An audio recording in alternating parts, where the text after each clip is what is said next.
এই মরশুমে দুটো বিষয় নিয়ে ইস্টবেঙ্গল সমর্থকদের মনে কোনো সন্দেহের অবকাশ নেই। প্রথমটা হলো আইএসএল এর ইতিহাসে এবছর নিজেদের সেরা দল তৈরি করেছে ইস্টবেঙ্গল, আর দ্বিতীয়ত এবছর অর্থ নিয়ে কোনো কার্পণ্য করেনি ইমামি ম্যানেজমেন্ট।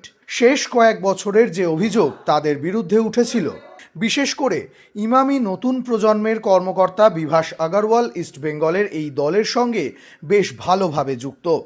প্রতিদিনের প্রতি খবর তার নখদর্পণে।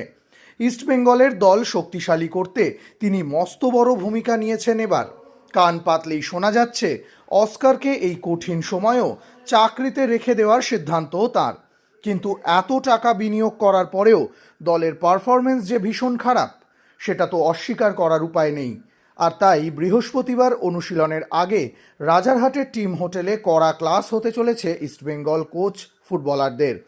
পারফরমেন্স নিয়ে কাটাছেঁড়া করবেন ইমামির এই তরুণ কর্তা। ফুটবলারদের পারফরমেন্স যে আতশ কাঁচের নিচে থাকবে তা বলাই বাহুল্য।